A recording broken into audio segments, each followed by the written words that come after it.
Have you ever felt like no matter what you say to your teen, they just won't listen? Or they seem stuck in this cycle of negativity? Or maybe you feel like that. Well, today we're going to talk about something that you can truly do to change your teen's mindset and your mindset, because mindset is part of what is involved with our anxiety. And as part of my program, I teach mindset to my clients and help them to understand how to reframe things, where our mindset even comes from, and what we can do about it. Because I really notice with teens, and I know I felt the same way, that when I woke up in the morning, if I felt terrible, I thought, well, that's just the way it is. I feel terrible and today's going to suck and this is the worst. And maybe as a parent, you feel like that too, because we are not taught about mindset and how we can change our mindset. And when I learned these tools for myself, it totally changed everything. And I want to teach those things to you. And I want you to kind of see into what does my program do and how does it teach this mindset shift. So I'm just going to give you some tools today that as a parent you can use not only for yourself, which is amazing because if your mindset is good, it's obviously going to affect your child's mindset, especially this beginning part where you're talking to your kid, they're not listening or they're always negative. Well, I'm not blaming you, but sometimes our energy and our negativity and our anger and frustration with the way things are going is affecting how our teens are reacting back to us. And so, if we can fix that for ourselves, we might be able to help our child. But we can also learn some role modeling ways that we can help them to learn these skills too, or to teach them or to talk to them about it. So, that's what I want to talk about today. So, our mindset is how we approach everything in life, whether it's good things or those challenges and setbacks. And we need to look at these things as opportunities, even when they're things that we don't want, opportunities for us to learn new skills and new ways. And our kids go through lots of challenges because they're learning so many new things and they're feeling like there's nothing they can do about these feelings that they have.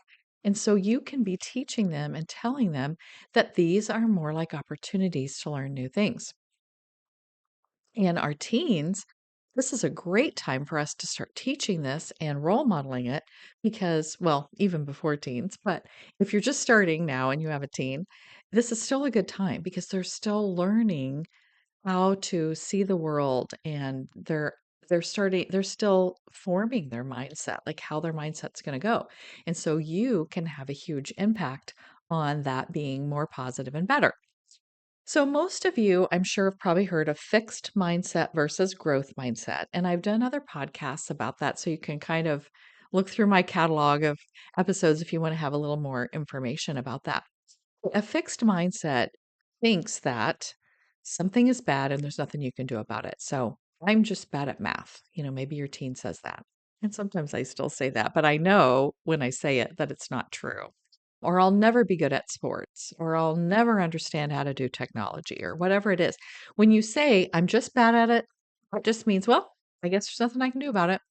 Or people who identify as being anxious, well, I'm just an anxious person. Well, if you think that, then your brain doesn't look for any ways to problem solve it because it's like, well, there's nothing you can do about it.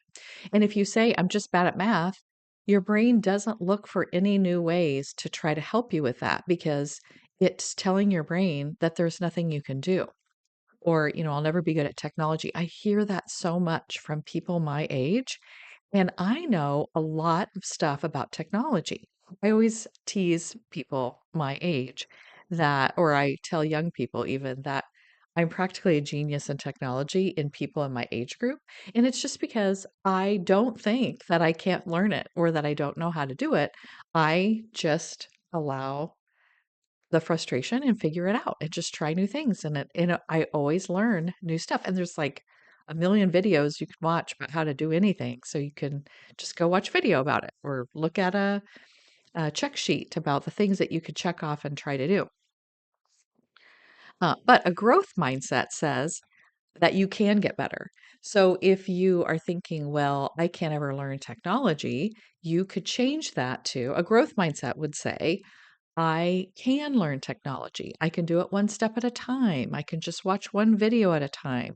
I can try to learn one platform or one new thing in technology. I don't have to learn it all at the same time. Or mistakes help me learn. Talking about those challenges are actually opportunities to learn new things. And so when our kids are frustrated about stuff, we can help them turn their thoughts around by giving them these growth mindset ideas. When they say, well, I'm just anxious, so I can't go to school, or I can't do math, so forget it, you can help them to understand how they can change that into a growth mindset. And think about this for yourself. Like, you're probably saying things around your house that are in these fixed mindset ways, and your kids are hearing that. And so you need to change the way you say things and think about your own self, which will help you to help them have this same growth mindset. And our mindset affects our anxiety because if we're seeing failures, because we're going to have failures, oh my goodness, or challenges, we are going to have challenges in our lives. If we see those things as the end of the world and this is terrible, we're catastrophizing everything and we're the victim of everything, then of course our anxiety is going to go up, because if our brain and our body thinks there's nothing we can do about something that's bad, or we can't think about it any different than negative, that produces anxiety in me. I never want to think those things, or I never want to be in that position where I'm trapped. That's where my biggest anxiety comes from, is when I think I'm trapped in something that I don't want to be trapped in. And I used to have a lot of unsuccessful ways to deal with that kind of anxiety. And I'm sure lots of other people do too. But that's why our mindset is so important when we're trying to manage anxiety, because we don't want to be the victim and negative. And so we need to reframe those challenges and disappointments and failures into learning. This is a learning experience. And this is recently I was going to record a podcast with a guest, and those are, harder to schedule and set up. And the guest came, and we always talk a little bit ahead of time, like which direction do we want to go? And a lot of times I've never met these people before. I've only talked with them through messages. And so I'm meeting them and talking to them, and I always ask them about their businesses and give me some tips on things that have helped them. But during our conversation, the guest's internet went out. And so then they were sending me messages, they were trying to fix it, they were trying to get it to come back on, and then the time is ticking by, and because I have a schedule, I have another recording, or I have a client, or I have like the next meeting or whatever is supposed to happen, and I'm running out of time to be able to do it. And so we ended up being able to schedule it for the next day, and it all worked out fine. And I sometimes those things used to really frustrate me, like, this is wasting my time and this is terrible. And I wish this wouldn't have happened or whatever. But I just started telling myself that it wasn't supposed to happen that day. It was supposed to happen the next day. It's actually going to be better because we did it the next day. And it was better. For one, I was really tired the day that the internet went down, and I wasn't really super excited. I mean, it was a great guest and very fun things, but sometimes I'm just tired and like things are off. And so I really think that that was the universe saying, you need to do it on a different day when you're fresh and feel good. And it was such a good interview. So when things look like setbacks, we need to try to reframe them into what's good about this. And maybe it was supposed to be this way. And one of the coaches that I've listened to before said, why is this happening? Because it was supposed to. So no matter what, and I mean, even bad things, and that's terrible. Like, I don't want to say, oh, why did that person die? Well, they were supposed to die. I don't really think about it like that. But, why am I in this time of my life, or why are these things happening? Well, this was the plan. This was the trajectory of what was supposed to be happening. And there's some learning here, and there's some growth experiences, and you just need to kind of turn things around like that. So we need to be modeling that growth mindset ourselves as parents. And even talking, this is part of what I tell parents in the anxiety program when their child is in the anxiety program, that we need to be modeling how we manage our anxiety. And if we're not managing our anxiety, we need to be getting on top of that too. But if we are trying to manage our anxiety, we need to be role modeling that and talking out loud how we do it their whole lives, but especially in the teen years.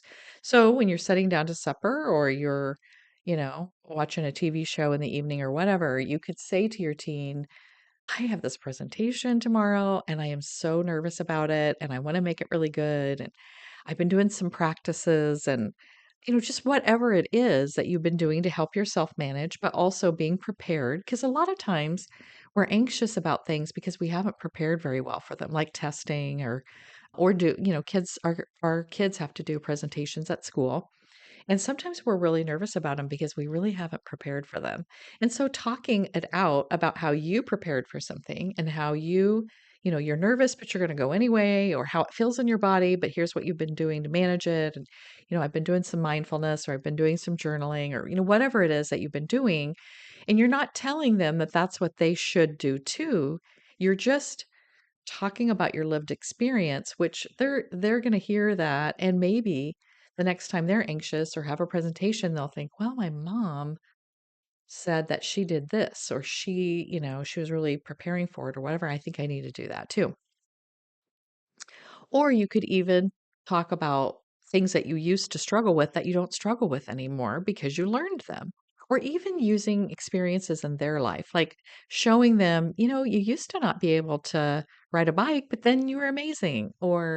And all of them, unless they weren't able to learn to walk, but for the most part, most people have that, talking about a baby just falls and falls and falls. I literally thought my daughter was gonna have brain damage by the time she really learned to walk because she fell and hit her head all the time.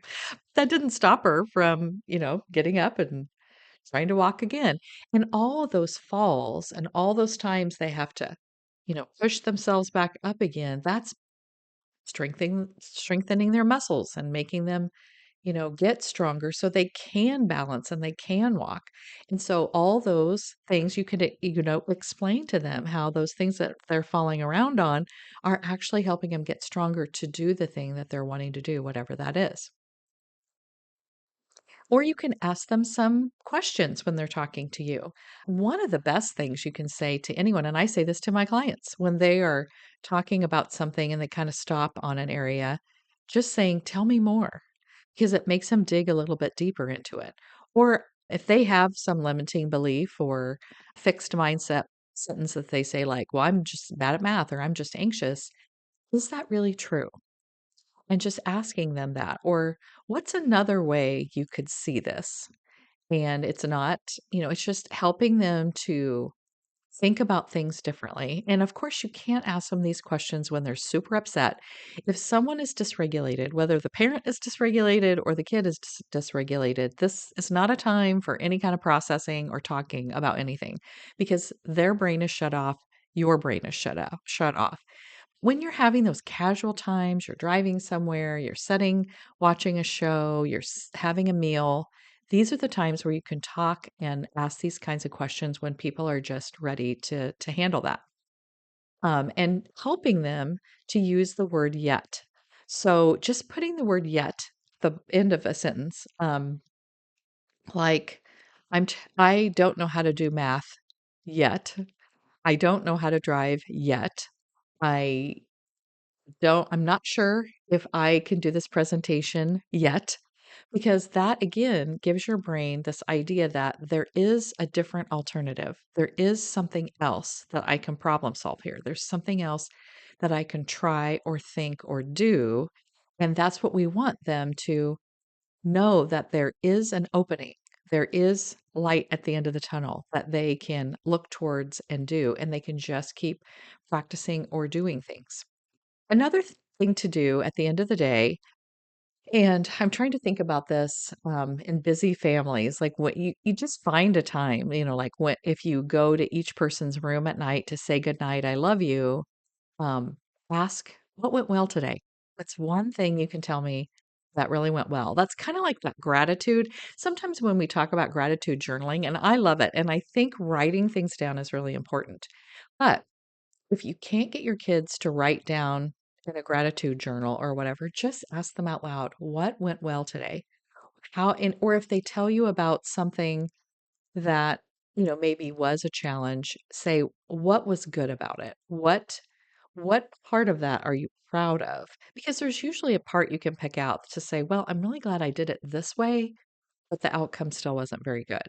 And you can again show examples in your own life about how part of it was good or you learned this one part in this challenge, but yeah, I didn't like how it turned out. Or, I went to this job interview and I felt really confident and I answered the questions really well, but I didn't get the job. And I feel really sad about that. But I, was really good in the interview. And so I can take those skills into the next interview. Also, telling stories about resilience. Now, I did read to my kids pretty late into their lives because I love reading out loud and I just think it's fun. And my kids wanted, I mean, even though they could easily read things, they liked to hear my voice where I read out loud to them sometimes. And so you can tell them resilient stories and they can be really short. They can just be ones that you memorize and just talk about. They don't have to be like in book form, but you can also get ones that are in book form.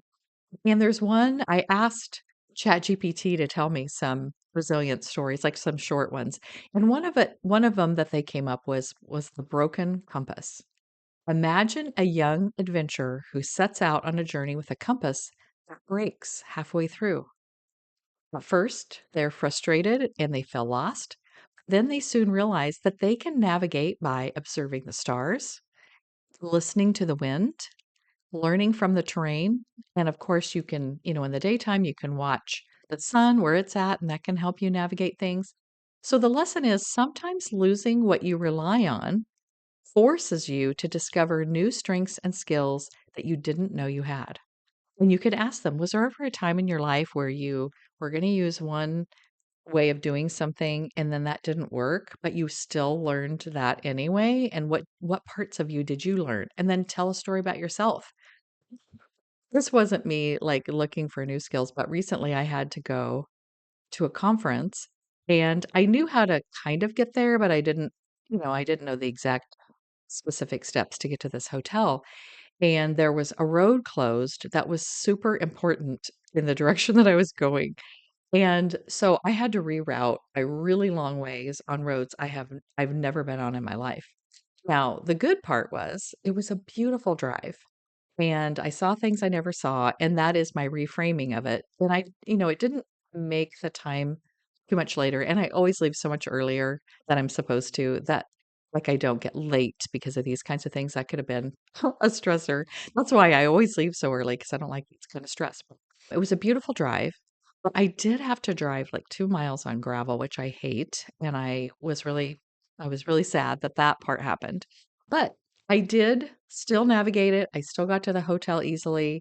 It was just like this rerouting thing. And sometimes, that's good. And I did see some beautiful country. And I might take that direction again on a time when I just want to see pretty things. So that's all right. If your child is extra negative or really focuses a lot on problems, then try to help them shift their sentences or the way they talk to themselves to I can handle this and I am learning and growing. And sometimes we need to write these sentences down and put them in places. And I did an episode about that too, about power sentences, where we need to put them where we're reminded of them. We can see them, whether it's on our refrigerator, on our bathroom mirror, having it on our phone, anything that's going to remind us what those power sentences are. Because when we're really frustrated, we're going to forget that I can handle this or I'm learning and growing. We're going to be like, no, this is terrible. And so being reminded of those things when our brain won't come up with them is a good idea. And after a while, I really feel like if you really get into the practice of having growth mindset, you as a parent do and your child, then it is going to come a lot more easy because your brain is going to be it's going to create a rut or a track in there that goes to the more positive, even if you haven't been that kind of person before. If you like journaling, gratitude journaling is amazing. You just write down 3 things that went well that day. You can do a lot of other things with gratitude journals. You can buy gratitude journals that kind of give you some questions or space to write your 3 favorite things, but you could just write them on pieces of paper. But I think the act of writing them down is really important. And gratitude journaling can change your brain. And so if you tend to be negative, try it for a while. Maybe you could do it as a practice together with your child. Hey, let's write in our gratitude journals before we go to bed, or this morning before we go, like while we're having breakfast. However it works in your family, everybody's going to be different. And just looking at those small wins every day, it's so important, and we forget about them. I have a pad of paper where I write down everything I'm going to do that day, and I like to write what was a win today. What was something, even if it's just been a really tough, lots of clients and meetings and maybe boring or maybe just tiring or whatever. But think about, I met this person that was really cool, or we had this insight in this one client meeting that was so great. Just whatever your win is, and ask your kids what their wins are. And just remember that if you've been in a negative mindset for a long time or a fixed mindset for a long time and your kid has, it does take time to change this. But if you make small shifts every day, just some, reminding yourself that you can change it and reframe it, asking your child to reframe theirs, it is going to make a difference. And so just think about, what is one way that I can practice this today? And how can I help my child practice it every day? And it's going to make it so much better. And don't forget, I can help you with all of this. I can work with your family. I am a teen anxiety coach, but I'm getting ready to add a parent part. And so if you're excited about that, I'd love to hear from you anyway, because that's going to give me uh, I'm going to be able to vet the idea that parents do want help from me too, not just their teen. And I've actually had some parents that wanted to work with me, but their teen was really reluctant. And so I think this is a way for me to get those parents some help, even if their teen doesn't want the help. Because, like I just said, if you practice these things and you know these tips and techniques, you can be teaching your child, you can be role modeling them without me. But it's going to work beautifully if we are all working together. So contact me. We'll set up a time where we can talk about, what is it that you need? How can I help you? How can I support your family? And let's get to work, because we can help every teen manage their anxiety, and I can help every adult manage their anxiety, because it actually works the same way. So let's talk. I'd love to hear from you, and I'll see you next week.